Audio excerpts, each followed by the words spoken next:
Dear students, welcome to the English Bondhu Facebook page.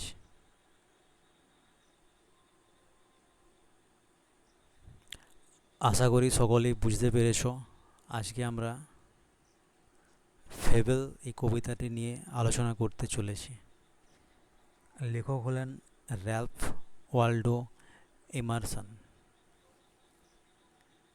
কিছুদিন আগে ফেসবুকে একটি পোস্ট দিয়েছিলাম, এটা অনলাইনে আলোচনা করার সম্পর্কে, এবং খুব দ্রুত ভিডিওটির কবিতাটির মানে অর্থ বিস্তারিতভাবে আলোচনা করার ব্যাপারে একটি পোস্ট দেওয়া হয়েছিল। সামনের বছর অর্থাৎ 2027 সালে যারা মাধ্যমিক পরীক্ষা দিতে চলেছ তাদের জন্য এটি একটি খুবই গুরুত্বপূর্ণ কবিতা। তো চলো আজকে কবিতাটি সম্পর্কে আলোচনা শুরু করা যাক।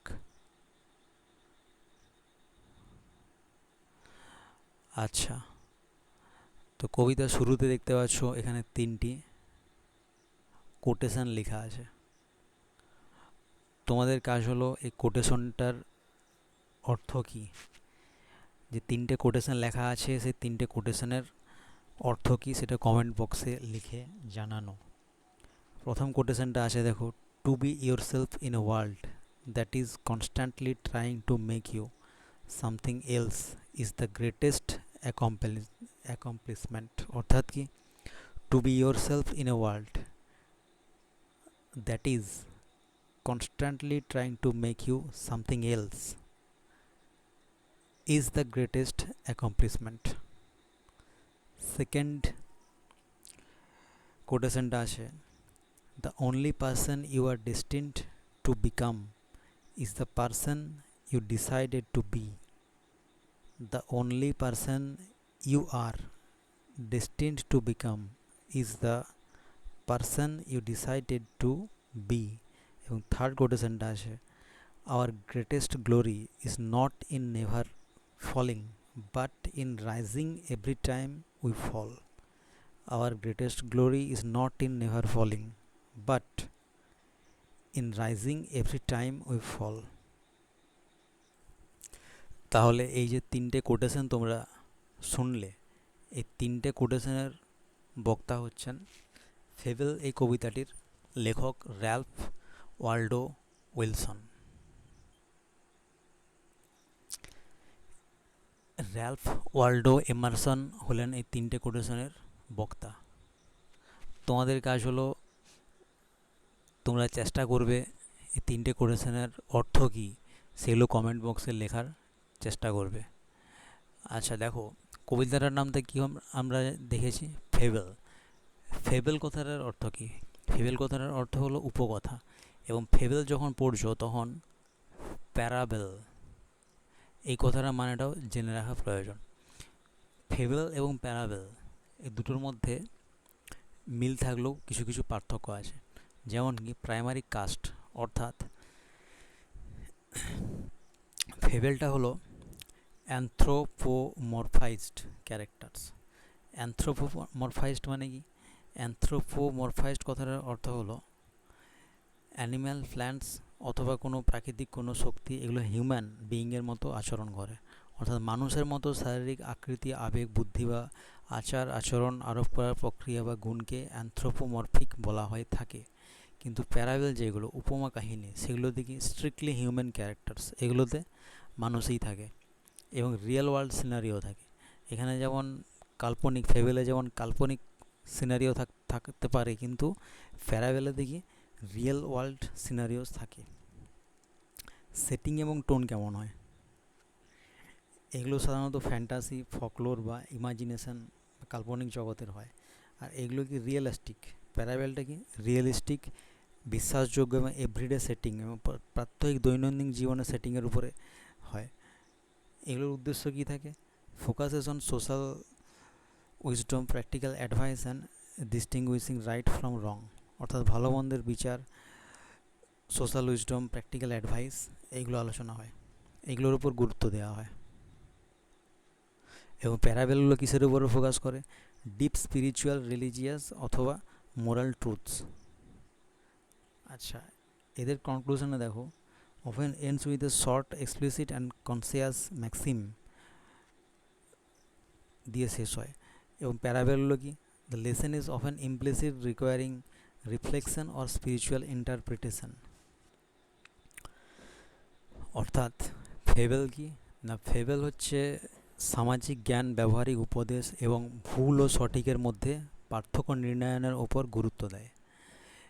এবং কি, এবং ফেবেল কি প্রায়শই একটি ছোট, স্পষ্ট এবং সংক্ষিপ্ত নীতিকথা বা প্রবচনের মাধ্যমে শেষ হয়।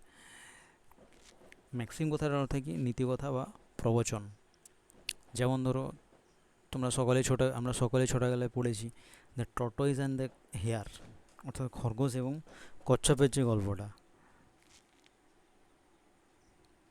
এবং প্যারাবেল কি?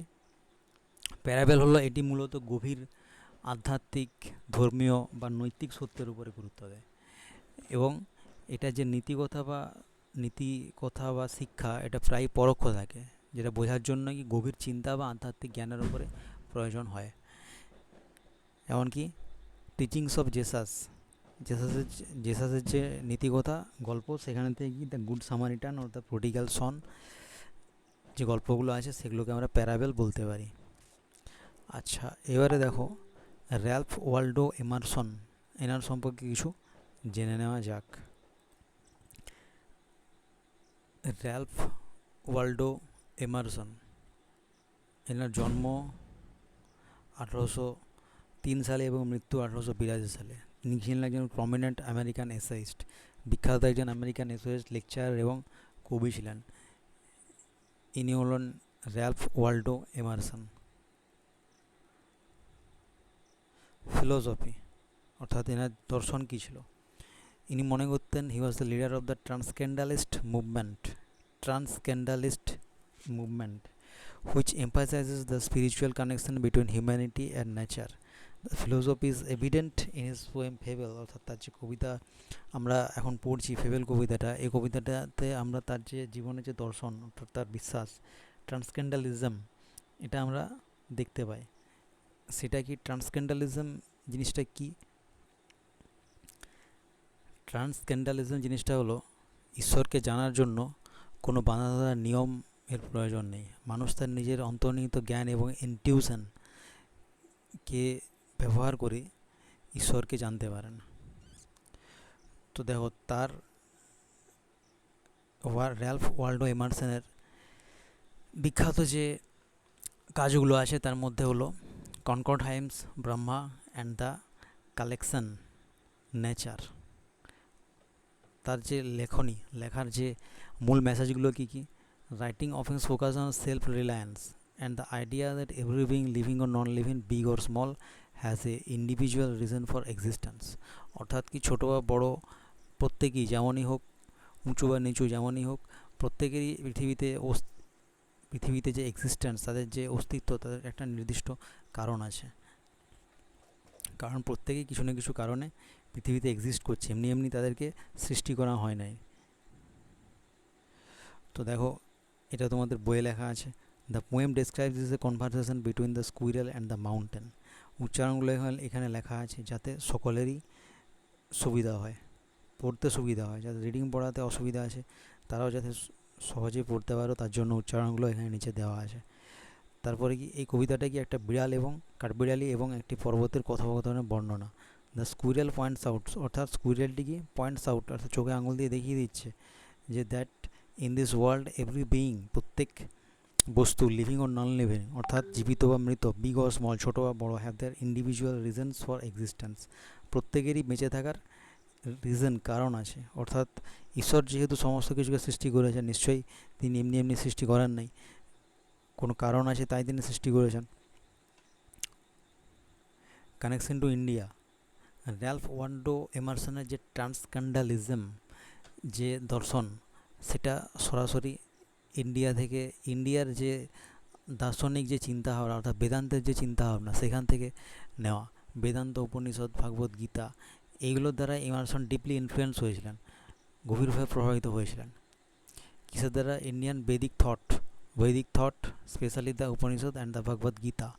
ভগবদ গীতা, উপনিষদ এবং বৈদিক যে চিন্তাভাবনা, বেদান্ত, সেগুলোর দ্বারা তিনি গভীরভাবে প্রভাবিত হয়েছিলেন। The poem is direct reflection of his interest in Hindu philosophy. অর্থাৎ প্রাচীন যে সনাতন যে দর্শন, যে বিশ্বাস, বৈদিক যে দর্শন, তার দ্বারা তিনি সরাসরি গভীরভাবে প্রভাবিত হয়েছিলেন। Exploring the immortality of the soul and the concept of universal unity, অর্থাৎ সমস্ত কিছুর মধ্যেই এক সত্তা, ঈশ্বর বিরাজমান, এবং আত্মা এবং পরমাত্মা, এই যে কনসেপ্ট, এগুলোর দ্বারা তিনি গভীরভাবে, এবং অমরত্ব,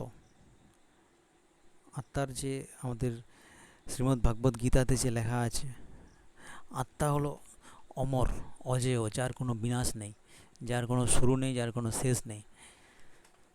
সেই আত্মা এবং পরমাত্মার যে কনসেপ্ট, এর দ্বারা র্যালফ ওয়াল্ডো ইমারসন ইনি গভীরভাবে প্রভাবিত হয়েছিলেন। আচ্ছা, ট্রান্সকেন্ডালিজম জিনিসটা কি একটু তোমাদের জেনে রাখা দরকার। 1830 থেকে 1840-এর দশকে আমেরিকার নিউ ইংল্যান্ডে, বিশেষ করে ম্যাসাচুসেটে গড়ে ওঠা একটা বিখ্যাত দার্শনিক, আধ্যাত্মিক এবং সাহিত্যিক আন্দোলন। এই মতবাদের মূল কথা কি? মতবাদের মূল কথা হলো পরম সত্য এবং ঈশ্বরকে জানার জন্য কোনো বাঁধা নিয়ম, ধর্মীয় নিয়ম বা যুক্তিতর্কের প্রয়োজন নেই। মানুষ তার নিজের ইনটিউশন এবং প্রকৃতির মাধ্যমে সরাসরি সেই সত্যকে উপলব্ধি করতে পারে। মূল ভাবধারা ও বিশ্বাস। ট্রান্সকেন্ডালিজমের মূল ভাবধারা বিশ্বাসগুলো কি? অন্তর্জ্ঞান বনাম যুক্তি, অর্থাৎ যুক্তি ও বৈজ্ঞানিক প্রমাণের চেয়ে মানুষ মনের ভেতরের আওয়াজ বা বোধ শক্তিকে বেশি গুরুত্ব দেওয়া হয়।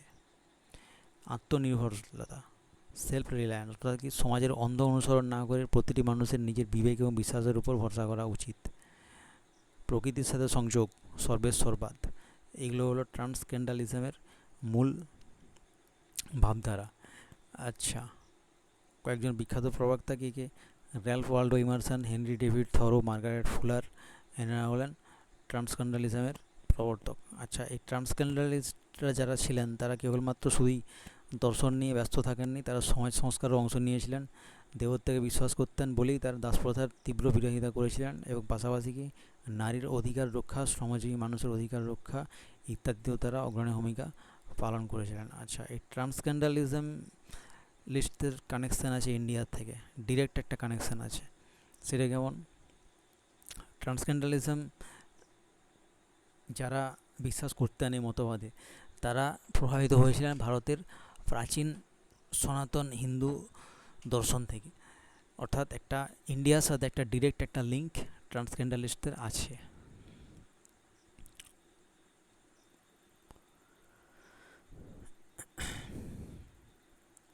আচ্ছা দেখো, এই কবিতার মূল ভাব বা বিষয়বস্তু কি?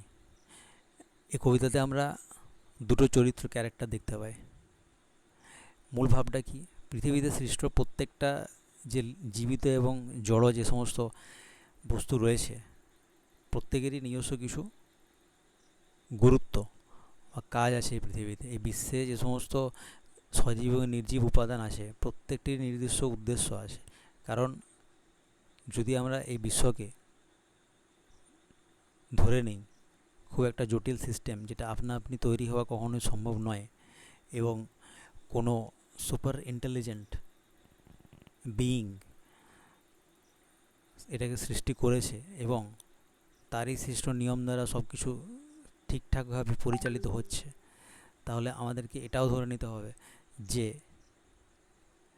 তার সৃষ্ট সমস্ত কিছু সৃষ্টিরই একটা নির্দিষ্ট উদ্দেশ্য আছে।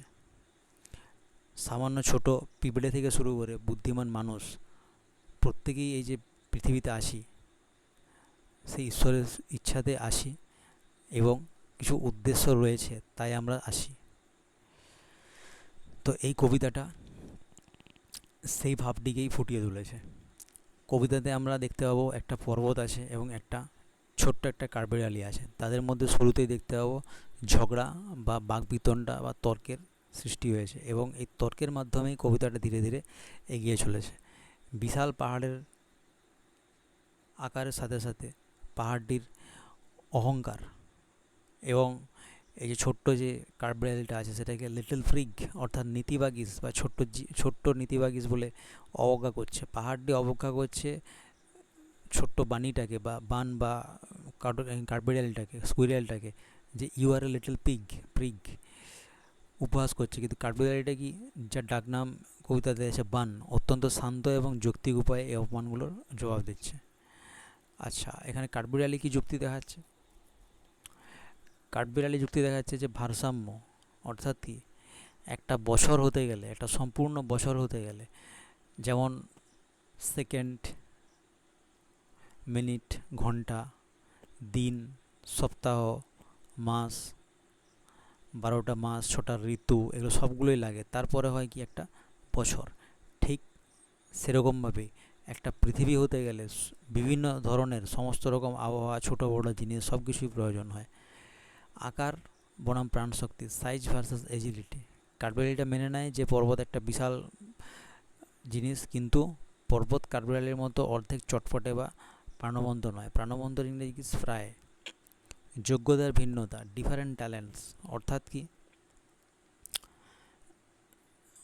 কি পৃথিবীতে এই যে বিশাল জীব বৈচিত্র্য দেখা যায়, সকলেরই কি যোগ্যতা বা গুণাগুণ কি একই রকম? কাঠবিড়ালি যেমন ছোট, কিন্তু কি সে খুবই চঞ্চল, প্রাণ চঞ্চল, সে দৌড়তে পারে, লাফাতে পারে। কিন্তু পাহাড়ের আকার যেমন খুব বিশাল, কিন্তু সে নিজের জায়গা থেকে নড়াচড়া করতে পারে না। কোকিল যেমন কুহু কুহু করে মিষ্টি গান করতে পারে, তেমনি কাকেও কা কা করে ডাকতে পারে। আপাত দৃষ্টিতে কোকিলের গানটা সুমধুর এবং কাকের ডাকটি কর্কশ মনে হলেও তাদেরও কিছু উদ্দেশ্য আছে, কাজ আছে পৃথিবীতে, তাই তারা পৃথিবীতে আসে। কবিতার মূল শিক্ষা, মোরাল অব দ্য লেসন কি? প্রকৃতির সব কিছুই অত্যন্ত সুপরিকল্পিত এবং বুদ্ধিমত্তার সাথে সাজানো রয়েছে। All is well and wisely put. বাহ্যিক আকার দিয়ে কারো ভিতরের যোগ্যতাকে বিচার করা উচিত নয়। এটাই হলো কবিতার মূল ভাববস্তু। চলো এখন কবিতাটা একটু পড়ে নেওয়া যাক। কি বলছে? The mountain and the squirrel, অর্থাৎ কি পর্বত এবং কাঠবিড়ালি হ্যাড এ কোয়ারল, দুজনের মধ্যে কি প্রথমে একটা কি হচ্ছে, লড়াই, দুজনের মধ্যে একটা তর্ক বিতর্ক, বাক বিতণ্ডা একটা তৈরি হয়েছে। কবিতার শুরুতেই আমরা এটা দেখতে পাবো। And the former call the latter little prig. Former বলতে এখানে কি? ফর্মার বলতে এখানে হলো পর্বতটাকে বা পাহাড়টাকে বোঝানো হয়েছে। কল দ্য ল্যাটার মানে কি? পরবর্তী, দ্বিতীয় জন। এখানে দ্বিতীয় জনকে কাঠবিড়ালি, কাঠবিড়ালিটা কি বলছে? Little prig. And the former call the latter little prig, অর্থাৎ পাহাড়টা কাঠবিড়ালিটাকে ছোট্ট নীতিবাগিস বলছে। নীতিবাগিস বলেছে, কে কাকে বলেছে? পাহাড়টা ছোট্ট কাঠবিড়ালিটাকে নীতিবাগিস বলেছে। প্রিগ বলতে কি বোঝায়? প্রিগ বলতে বোঝায় এমন একজন ব্যক্তিকে যিনি সবসময় নিজেকে অন্যদের চেয়ে নৈতিকভাবে শ্রেষ্ঠ মনে করেন, খুব অহংকারী আচরণ করেন এবং সবসময় অন্যকে নীতি শিক্ষা দেওয়ার চেষ্টা করেন। এইরকম একজন ব্যক্তিকে কী বলা হয়? প্রিগ। পাহাড়টা কাঠবিড়ালিটাকে লিটল প্রিগ বলে উপহাস করলো, কিন্তু বাস্তবে কাঠবিড়ালিটার মধ্যে কোনো অহংকার নেই, অহংকার আছে পাহাড়টার মধ্যে।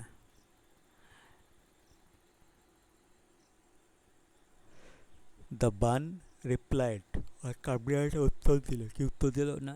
ইউ আর ডাবলেস্ট ভেরি বিগ, অর্থাৎ তুমি নিঃসন্দেহে অনেক বড়, তুমি নিঃসন্দেহেই অনেক বড়। কাঠবিড়ালিটা স্বীকার করে নিল যে হ্যাঁ, আমি আকারে আয়তনে তোমার থেকে অনেক ছোট, তুমি নিঃসন্দেহে অনেক বড়। দেখো, এখানে যদি কাঠবিড়ালিটার মধ্যে কোনো অহংকার থাকতো তাহলে কাঠবিড়ালিটা এই কথাটা স্বীকার করতে পারতো না যে ইউ আর ডাবলেস্ট ভেরি বিগ, কিন্তু কাঠবিড়ালিটা এখানে স্বীকার করে নিচ্ছে। But all sorts of things and weather, কিন্তু সব ধরনের বস্তু এবং আবহাওয়াকে must be taken in together, অর্থাৎ কি টু মেক আপ এ ইয়ার, অর্থাৎ কি একটা বছর তৈরি করার জন্য, একটা বছর পূর্ণ করতে যেমন সব কিছুই লাগে। All sorts of things and weather, সমস্ত ধরনের বস্তু এবং আবহাওয়া, ঠান্ডা, গরম, বর্ষা, বৈশাখ, জ্যৈষ্ঠ, আষাঢ়, শ্রাবণ, ভালো মন্দ সব কিছুই যেমন লাগে একটা বছর তৈরি হতে গেলে, must be taken in together, সব কিছুই একসঙ্গে মেলাতে হয়। কি করতে না, টু মেক আপ এ ইয়ার, একটা বছর বানাতে। অ্যান্ড এ স্ফিয়ার, স্ফিয়ার মানে কি, একটা মহাবিশ্ব তৈরি করতে। এই যে এইখানে যে লাইনটা ছিল, অল সর্টস অফ থিংস, এই যে থিংস, থিংস ফিয়ার, স্ফিয়ার মানে কি গোলক। এখানে স্ফিয়ার বলতে কি বোঝানো হয়েছে, হিয়ার দ্য স্ফিয়ার বলতে পৃথিবী বা মহাবিশ্বকে বোঝানো হয়েছে। অর্থাৎ একটা পৃথিবী, একটা বিশ্ব তৈরি করতে গেলে ছোট জিনিস, বড় জিনিস, মাঝারি জিনিস সব কিছুই দরকার। একটা বছর তৈরি করতে গেলে যেমন ঘন্টা, মিনিট, সেকেন্ড, শীত, গ্রীষ্ম, বর্ষা, 12টা মাস দরকার, সেরকমই একটা স্ফিয়ার তৈরি করতে গেলে, একটা বিশ্ব তৈরি করতে গেলে, একটা পৃথিবী তৈরি করতে গেলে ছোট জিনিস, বড় জিনিস সমস্ত কিছুই দরকার। তাহলে আরেকবার দেখো এখান থেকে, but all sorts of things and weather must be taken in together, সব কিছুকে একসঙ্গে মিলাতে হবে। All weather must be taken in together and all sorts of things must be taken in together to make a sphere, একটা মহাবিশ্ব তৈরি করার জন্য। And I think it is not disgrace, এবং আমি মনে করি যে এটা কোনো অপমানের নয়। কিটা অপমানের নয়, যে টু অকুপাই মাই প্লেস, কার প্লেস, কাঠবিড়ালিটা মনে করছে যে এই যে আমি এত ছোট, আমি এত ক্ষুদ্র, পাহাড়ের তুলনায় এত ক্ষুদ্র, কিন্তু তবুও আমি এই সামান্য জায়গাটুকু পৃথিবীতে এত ক্ষুদ্র হয়েও যে নিয়ে রেখেছি, তার জন্য আমি ডিসগ্রেস নই, তার জন্য কি আমি অপমানিত নই। আমি মনে করি যে এটা কোনো অপমানের নয়, তার জন্য কাঠবিড়ালিটা মোটেই লজ্জিত নয়। And I think it is no disgrace, আমি মনে করি যে এটা কোনো অপমানের নয়, টু অকুপাই মাই প্লেস, একটু ছোট্ট জায়গা দখল করে রেখে বেঁচে থাকার জন্য। If I am not so large as you, আমি যদি তোমার মতো অত বড় না হই। এবার কাঠবিড়ালিটি কি বলছে শোনো, বলছে যে আমি যদি তোমার মতো এত বড় না হই, you are not so small as I, তুমিও আমার মতো ছোট নও। কি বলছে, you are not so small as I, if I am not so large as you, আমি যদি তোমার মতো অত বড় না হই, you are not so small as I, আমিও তোমার মতো ছোট, তুমিও আমার মতো ছোট নও। অর্থাৎ কি, আমরা যে সর্বশক্তিমান বলি, সর্বশক্তিমান কি শুধু বড় হলেই কি হয়? সে যদি সর্বশক্তিমান, সে যদি ছোট একটা অনুপরমাণুর ভিতরে যদি তার সমস্ত গুণাগুণ যদি না প্রকাশ করতে পারে, তাহলে কিসের সর্বশক্তিমান? সেরকমই কাঠবিড়ালিটা সেটাই এখানে বলছে, if you are not so small as I, তুমিও আমার মতো ছোট নয়, অর্থাৎ তোমারও ক্ষমতা নেই আমার মতো ছোট হওয়ার। আমি যেমন তোমার মতো বড় পাহাড়ের মতো বিশাল বড় হতে পারবো না, সেরকম তোমারও ক্ষমতা নেই আমার মতো ছোট হওয়ার।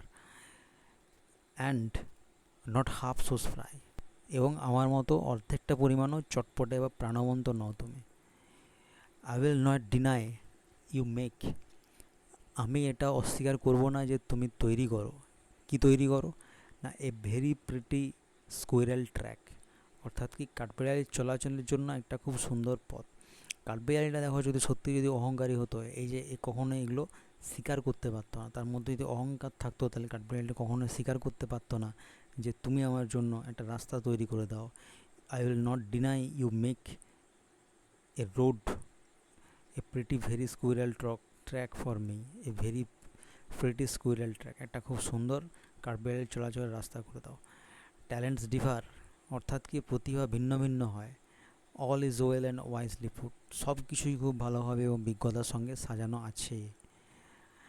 অর্থাৎ কি বলছে কাঠবিড়ালিটা, বলছে ট্যালেন্টস ডিফার মানে কি, ট্যালেন্টস ডিফার মানে হলো সকলেরই ভিন্ন ভিন্ন প্রতিভা আছে।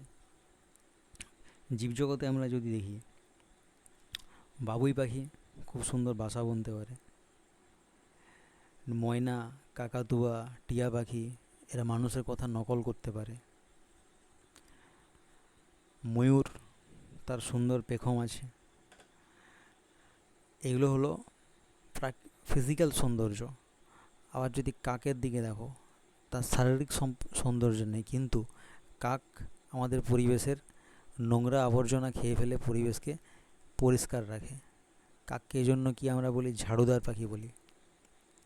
অর্থাৎ কি প্রত্যেকেরই এই পৃথিবীতে থাকার উদ্দেশ্য আছে, তাদেরকে এমনি এমনি রাখা হয় নাই।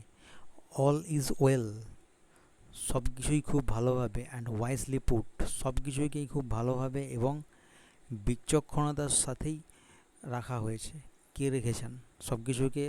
কে রেখেছেন বিচক্ষণতার সাথে এবং সুন্দরভাবে? কে রেখেছেন? যিনি তাদেরকে তৈরি করেছেন। কে তৈরি করেছেন? ঈশ্বর তৈরি করেছেন। অর্থাৎ ঈশ্বর সব কিছুকে সুন্দরভাবে, ভালোভাবে, বিজ্ঞতার সঙ্গে সাজিয়ে রেখেছেন। তিনি যেহেতু সুপার ইন্টেলিজেন্ট বিইং, তাহলে তিনি যেহেতু তৈরি করেছেন এত একটা জটিল একটা সিস্টেমকে, তাহলে নিশ্চয়ই কিছু চিন্তাভাবনা করেই তিনি সব কিছু তৈরি করেছেন। অর্থাৎ আমাদেরকে এটা মনে রাখতে হবে যে পৃথিবীতে সামান্য ছোট জিনিস, দুর্বল, অসহায়, প্রত্যেকেরই পৃথিবীতে থাকার কিছু না কিছু উদ্দেশ্য আছে। If I can not carry forest on my back, neither you can crack a nut. অর্থাৎ কি, আমি যদি আমার পিঠে জঙ্গল বয়ে নিয়ে বেড়াতে না পারি, neither you can crack a nut, তুমিও তেমনই একটা বাদামও ভাঙতে পারো না।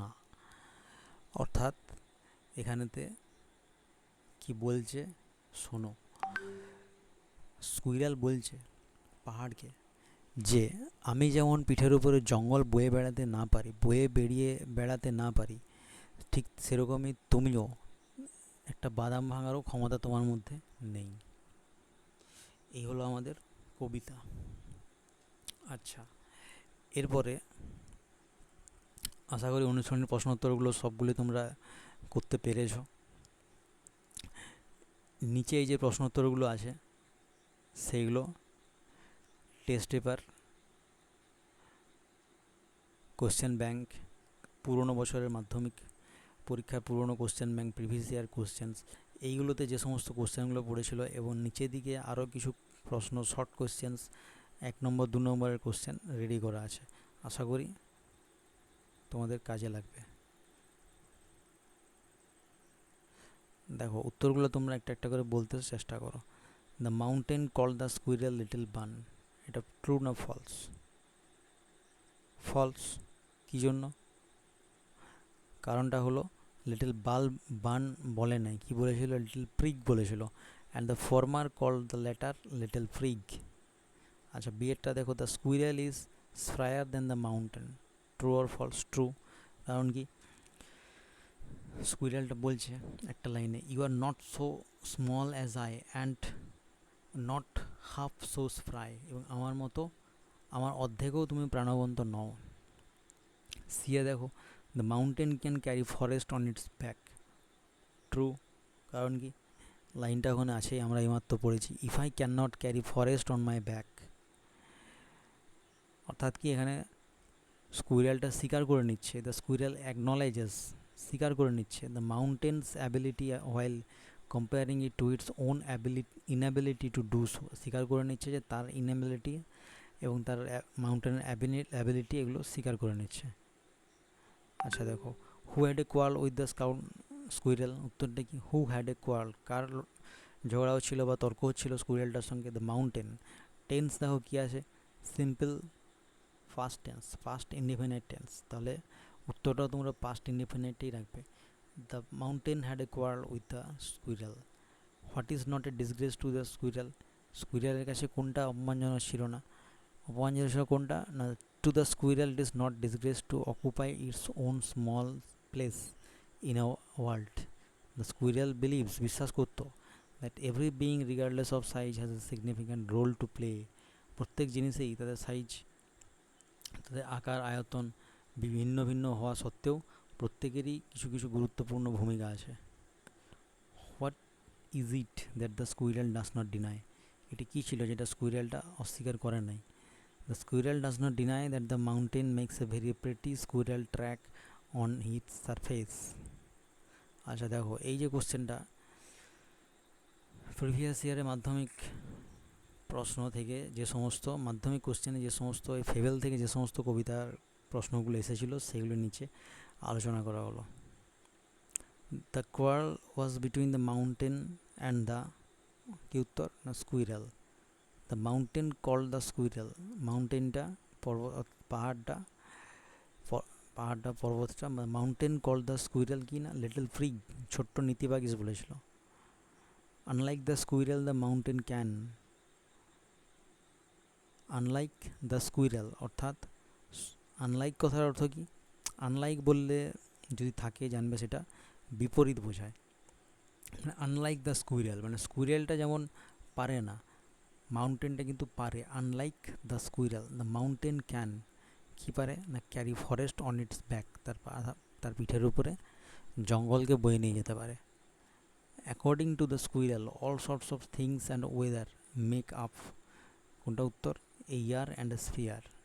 অল সর্টস অফ থিংস, দেখো যদি এখানেতে অল সর্টস অফ থিংস না থেকে যদি থাকতো according to the squirrel all sorts of weather মেকআপে, তখন কী হতো ইয়ার, কিন্তু থিংস বলেছে তখন কী হবে স্ফিয়ার। স্ফিয়ার এবং ইয়ার দুটোই উত্তর হবে।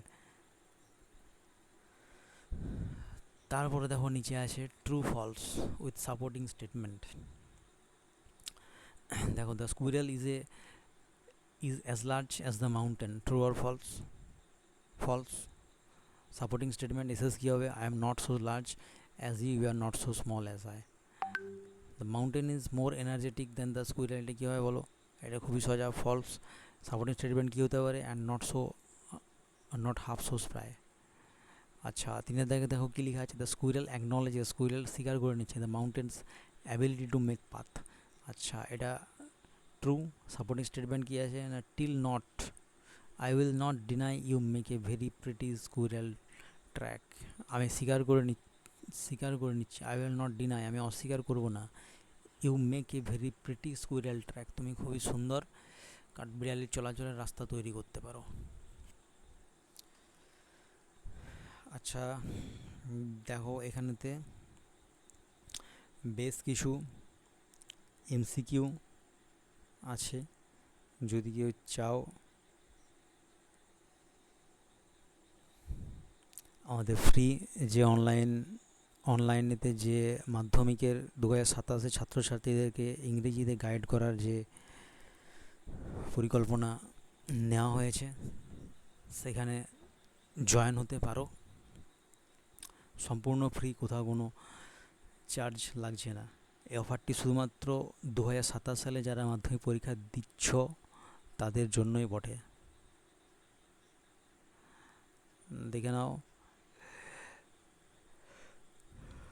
প্রায় সমস্ত রকমের শর্ট কোশ্চেন, 2 নম্বরের কোশ্চেন, 1 নম্বরের কোশ্চেন আলোচনা করা আছে। এরপর আশা করি পরীক্ষার প্রশ্নপত্রে ইংরেজির ফেবেল থেকে কোনো শর্ট কোশ্চেন বা 1 নম্বরের কোশ্চেন কারোর আটকাবে না।